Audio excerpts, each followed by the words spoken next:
Heart of Asia at sa NCAA Philippines Facebook and YouTube. Magandang araw, Coach Ralph. Arellano University seeking for their win number 1. At itong LPU naman will try to get their win number 2. Back-to-back. Yes, mahirap mapunta ron sa dulo na yan ng team standings. Ang bola mapupunta sa LPU Pirates. Medyo maagang scrappy basketball. Hindi agad matanganan itong bola para sa magkabilang upunan. Kailangan talaga magpakita kaagad ng energy, no? Para makaka-dictate ka ng tempo for the game. Arellano University, sabi nga natin kanina, Coach Ralph, lahat ng laban, dikit, pero sa dulo ay nagkukulang itong mga taga-Arellano. Hindi naman nagpapakita yung team standing nila doon sa kind ng team sila na meron sila. Yung mga games nila actually, sa kanila na yun eh. 3 games nila, yung isa nag-decide lang na dahil sa missed free throws. Yung isa naman, yung siguro characteristic na sabi nga ni Coach Chico nung nakausap ko siya, kailangan talaga nila matutunan, no? Through those losses, yung mga na yun, lessons na yun, na pagdating talaga ng crunch time, pagdating ng dun sila mag-isip, mas nakafocus, at mas magtrabaho, hindi yung magkanya-kanya pagdating ng crunch time. Yeah, what they're looking for is a leader in that fourth quarter. Sa lahat ng fourth quarter na yan, mula first game and their second game. Ito, we're having a review here kung sino nga ba ang last touch, yung involved dun, si Vinoya. Sabi natin, former LPU Pirates itong si Vinoya last season. Let's see if he's gonna have his A game. Noong nakaraan, career high, 16 points, Coach. Maaga pa, baka malamang lagpasan niya pa nga nito in today's game. Arellano with a ball here. Vinoya inbounding to Dre Miller. Miller finally scoring. Pull up, no? Hindi kayo pwede talaga after a pick and roll, walang show dun sa tira na yon. Kabisado ni Miller yon. Last game, 0 points itong si Dre Miller right now. He got his first 2 points of the game. Siya ang nakauna rito para sa Arellano. Aviles gets it to the cutting. Yes, nice backdoor. Nice read, Simon. No, ang ganda ng basa ni Simon doon. Great cut there by Simon Peñafiel. Now Arellano, Libang with the ball. Susubok mag-handle. Gets it to Vinoya. From the three, it's good. Mukhang hindi pa natapos sa last game yung shooting, yung hot hand ni Vinoya. Backlot from the corner. Hindi makakasagot. Arellano with the ball. Dre Miller gets it to Vinoya. 15 to shoot for the Arellano. Valencia. Vinoya once again from the tree. Back-to-back three-pointer. Mukhang hindi pa tapos si Vinoya. Hindi nila pwedeng iwanan ng gano'n ng open si Vinoya. Talagang automatic sa kanya yan. Special game to for Vinoya, I think. Correct. Lalo na kung alam mong galing ka sa dati mong team. Gusto mo ipakita yung value mo. Aviles with 9 to shoot here. Aviles. Hook shot, no good. Nako, natulak. Sayang, good move, no? Hindi niya lang na perfect. Now we have our first report from our courtside reporter, Bianca Alejandra. Bianca. Every game is a huge story yet to be written, and today 2 teams meet for the first time this season, ready to carve legacies into the court. However, they both aren't facing the same predicament as the Arellano Chiefs have yet to secure their first season 100 win. Dagdag pa ni Coach Chico Manabat, this is the pressure na kailangan namin. Dapat nakafocus sila sa game, nandoon sila at maglalaro sila as a team. Sa kabilang panig naman, the Piratas are bursting into this game as hard-earned winners fuel to retain their momentum. Ayon pa kay Coach Gilbert Malabanan, we need to keep on winning. Arellano is a strong team. They have good players kaya hindi kami pwedeng mag-relax. So with 2 mighty contenders laying out their place for their first face-off, they are definitely setting the stage for an exciting battle. Take it away, Nico and Ralph. Thank you so much, Bianca Alejandra. May timeout muna tayo. Magbabalik ang NCAA Season 100. Doon, right of the jump ball. King Gortiza off Eto the na. screen. Iyo He naman. knocks it down. Wasting no time to make his presence felt. As expected para dito kay King Gortiza. Ongotan. Pull-up jumper is off. Here comes Harvey Pagsanhan. Ayun na naman si What a Gorteza on the fast break. Gorteza on the touchdown. EAC is starting off strong. Nagulat ako, sinabi niya, Nico Kinal, ang laki daw ng in-improve pagdating sa 3-point shooting. Ito na siya. Ochavo. Gorteza, a more open look. Oh, it's raining threes for EAC. Grabe yun. Ito naman si King Gorteza. Yes, dalawang pop-out threes yung kinuha ni Binoya. Hindi nila pwedeng bigyan ng open shots yun. And Basti Valencia scoring off a steal here. Yes, medyo hindi maingat si Simon sa pagbaba ng bola. Ay, binibigyan na sila ng pressure ng Arellano ngayon. Coach, ito na naman yung strong start ng Arellano as LPU finally nakapuntos muli sa laban na ito. Sinasabi ko kanina, strong start na naman itong Arellano. Yung fourth quarter, yung medyo problema nila. Maganda pa rin siyempre kung kaya nilang ibaon na from the start. Kunin na nila ngayon. Binoya zigzagging his way. No good. Bola mapupunta sa mga taga-Arellano. Magandang closeout naman ang ginawa ng LPU ngayon. At least Drumide, medyo kung papipiliin ka ngayon kay Binoya, mas gusto mo ng Drumide siya kaysa kunin yung mga 3 points na yan. Arellano with the ball na uubusan ng 24 rito. Turnover for Arellano. Score natin 12-4 in favor of Arellano Chicks. With 7 minutes and 15 seconds sa ating first quarter. LPU still trying to get their rhythm sa laban na to. Ganda ng binibigay na pressure ng Arellano eh. Yan, to counter those pressures, talagang kailangan mo namang kunin yung mga backdoor na yan. As Peñafiel scoring his 4th point of the game. Valencia gives it to Libang from the corner. Nope. Aviles with a rebound. Yes, nice drive and kick. Sayang hindi na na-complete yung tira na yon. Montaño from the 3. Yes, Transition sir. 3. No? Transition 3. Kailangan talaga mag-locate kagad ang Arellano when their LP is pushing the ball. Nangangatok na muli. Itong LPU. Arellano with the ball here. Borromeo missing. LPU with the rebound. That's a good attack. Wala nga lang. Hindi lang niya lang na-convert. Pero meron driving lane. Tama lang na kinuha niya yun. Aviles spins. Gives it to the right corner from the 3. Nope. Aviles with yet another board. Aviles! Sa kanya lahat yun. Umik out, rebound, Aviles. Offensive rebound sa kanya. Ang laking factor niya sa play na yun. Borromeo drops it off to Libang for the looper. Napakabilis ng laro, Nico. Actually, nakakapagod. Pabalik-balik, di pa tapos yung isang action. Bumabalik na naman. Mga bata yan talaga, coach. At walang kapaguran ito mga to. 14-11 ang score natin. In favor pa rin. But Cunanan will try to tie the game. No good. Libang with the Matakbo na ball. naman ang Arellano. Binoya all Nice alone. finish. Hindi lang 3 points. Kaya rin finish sa break ni Binoya. 8 points na kagad sa first quarter pa lang. Tama, Nico. Mukhang lalagpasan niya yung niya. Career high niya. Yes. Tingnan natin kung itong first quarter outburst ni Binoya will continue until the 4th as Peñafiel scored his 6th point. Simon Peñafiel, yung 6 points na yan, hindi yan coming from individual play. Talagang lumalaro siya ng off the ball, backdoor cuts. Nakikita natin yun yung mga puntos niya. Valencia drops it off. Bola babalik sa mga nakapula. What we're seeing right now for Arellano, they're trying to find Maverick Binoya. Alam natin si Maverick mainit, kaya hahanapan natin. Correct, alam mo, kung nag-career high siya ngayon, kaya alam may pinasok din ng LPU na nag-career high last game. John Barba, no? Dapat nating abangan ito ngayon game.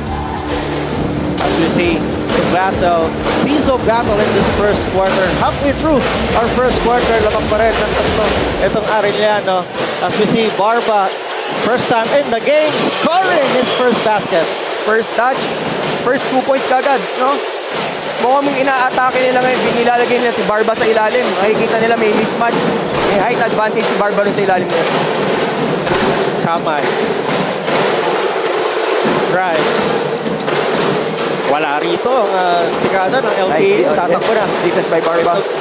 Guadagna with the ball. Gives it to Aviles. Now Montaño will try once again from the three. Mintes dito. Kapulong with the board. Kamay to Omotan. Hesitates but gives it to Kapulong. Kamay will try. No. Fakes. Tries. Drops it off. Underneath. Nice drop. Oh, nice drop pass. Binoya. Pinasok na rin si Kapulong. Isa rin dapat na abangan natin for today's game. Kita mo naman ang laki, Nico. Ito rin yung gusto kong i-take advantage nila every game. Bihira na yung mga ganitong, parang tawag dito yung mga old big band. Na talagang bubigyan, pupuntahan mo sa poste, back in, bangga, sagasa. Ito yung mga big man na nawawala na ngayon. Kaya ito yung mga mabibenta rin. But we saw last game Kapulong tried from the three pero mukhang nagmintis lahat yung tinira ni Kapulong doon. Oo. As Binoya missing his first free throw. Actually, yun nga yung dapat maging part ng maturity nila kasi kung tutuusin, kaya niyan shoot sa labas. Pero ang iisipin natin yung higher percentage, kailangan sa ilalim siya pumunta eh. 0 for 2 for Maverick Binoya but there's a steal by Omotan. Will fire once again. No good. Balik ang bola sa LPU. Barba gives it to Maclon. Guadagna. Mintis lang doon but ang bola babalik sa Arellano. Hindi nila pwede laging ibigay kay Guadagna yung tira na yon. Alam mong papasok yan the next play. As we see Hernal coming in para sa laban ito. Nang nakaraan, maganda rin ang pinakita nitong si Hernal. Yes, actually, ang kagandahan sa Arellano, meron silang mga 5 players na kayang score ng double figures. As we are having a review here, kung sino ba ang nakatapik na huli. And that's a Vieira on your screen. Review lang kung tama ba itong tawag natin. Now going back, Coach Ralph, nakita natin kanina. LPU ngayon na Guadagna, Montaño, living and dying with the 3-point shot. Yes, so kaya lang dapat ang basketball kasi merong balance pa rin yan. Meron kang inside attack, outside attack, meron kang uma-attack sa left side, right side. Hindi ka pwedeng maging predictable every time na merong mga offensive plays ka. Kasi pag naging predictable ka, alam na nalang depensa kung anong gagawin sa'yo eh. Or maybe that's the game nowadays, no? More of, if you shoot more threes, you're gonna win the ball. Yes, ang maganda kung pumapasok yan, yung 3-point shots mo. Pero pagka nagkakaroon ka naman ng open shots, ang usually ang tinuturo naman ng coaches, go to the higher percentage shot, higher percentage decision making, even sa turnover. So ano kung alam mo magkakamali ka, wag mong iaan yung mga napaka-importante ng numbers sa basketball eh. Eto na, ang ating mga referee. Kanino pong bola? LPU Pirates will have the possession. 3 minutes, 51 seconds remaining in our first quarter.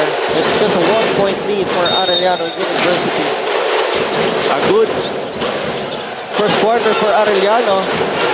But LPU getting the lead first time. Dalawang beses na yung play na yun sa ilalim kay Barba. Mukhang kailangan nila magpalit ng bantay kay Barba. Masyadong maliit yung kumukuha sa kanya. Sobrang bilis. 10 points ang lamang kanina ng Arellano. Ngayon, lamang na ang LPU ng isa. Kamay. Hernal with a pick here. Kamay from the 3. No. Rebound here by Montaño. Barba. Gives it up to Montaño outside. 15 to shoot for the red shirt.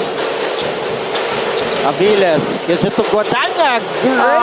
Great pass. Sorry miss by Guadagna. Ganda nung seal niyang yon. Hindi lang na-complete.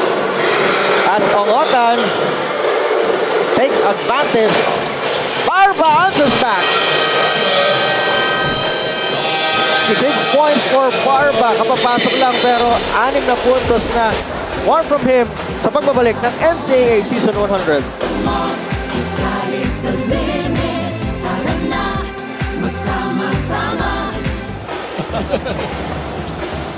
And Monhe with a deflection. Ito na si Monhe. Monhe with a finish. Ganda na ang defense ni Monhe. Coach, as we see this move by Kobe Monhe, I just noticed and realized itong uniform ng Letran. May pagka-throwback, ano? Na anggulo. Almost got it down though. Gabat on the move. Gabat. Bola na kay Jimboy. Tumonhe. Nice pass. Ang ganda na execution nila sa pass break doon. Paeng Are was pleading for that ball. That's only the third deadlock for the game. Wow. Tumonhe. Monhe with the finish plus the foul. May bibigay niya sa game eh. Hindi naman magkakarir high ng 28 noong nakaraan kung hindi niya susundutan ng panibago sa laban na to. Mukhang naghahabulan nga si Binoy at saka si Barba ngayon para i-break yung mga career high nila. Sabi ni Binoya siguro, could have been me. But etong Arellano, talagang bagong team para rito kay Maverick Binoya. Hernal, atake, mabibitawan ng bola, but the ball will stay with Arellano. Ganda ng ginagawa ng LPU. They're giving pressure, then they will contain on half-court defense. Arellano, kapulong, sasagasa, and he will be fouled on that attempt. Yan yung gusto ko makita actually. I-take advantage mo si Kapulong. Pagka nabigyan nyo na nabigyan yan, makaka-attract ng defense yan eh. And for sure, si Kapulong naman magaling din pumasa. Mahahanap niya yung mga libreng teammates niya. Kapulong, Kapampangan, San Fernando, Pampanga. Itong si Lawrence Kapulong, missing his first shot, coach. At sa mga big man, yan din naman ang sakit. Yung free throws na yan. Second shot is good for Lawrence. Sigawan ng mga taga-Arellano. Nakatutuan na full court trap tong Arellano. Nagbago sila ng depensa. Pero pagbaba, naka-match up ulit sila. Now Barba with the ball. Gives it to the left side. Taileg. Now Aviles, 8 to shoot for the red shirt. From the top. Tumira. Yes, sir. Nice That's pull up Taileg. by Daileg. Ang haba ni Daileg, ano? Magandang Arellano. Sasagasa si Hernal. Oh, that's Abiera. I'm sorry. LPU with the ball here. nice push by the LPU. Abiera naman. Taileg gives it to Aviles. Now Barba. Barba from the trade this time. Mintis muna. Kamay with the rebound. Hernal.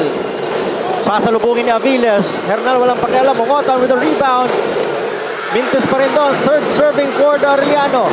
Ganda ng atake ng Arellano. Buhay na buhay. Ang taas ng energy nila. 8 to shoot. Hernal mag-isa. Mintis. Sorry, miss again.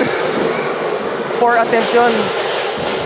Wala silang nakuha. Barba against Kapulong. He was fouled. Sabi ni Kapulong, no. Taas kamay lang. Mukhang may contact sa body eh. Now LPU up by 2 here. 21 to 19. Ang layo nung hinabol nitong LPU. Ako napapagod sa kanila eh. Sabi nga ni Coach Gilbert kanina, palagi naman ganun ng LPU basketball. Lalamang matatambakan, tapos lalamang ulit. Let's see if the result will be the same for this game para sa LPU. Never say die. Yun ang nila. Paniniwala nila. As Barba sinks the first one. That's his 7 point. 7 point.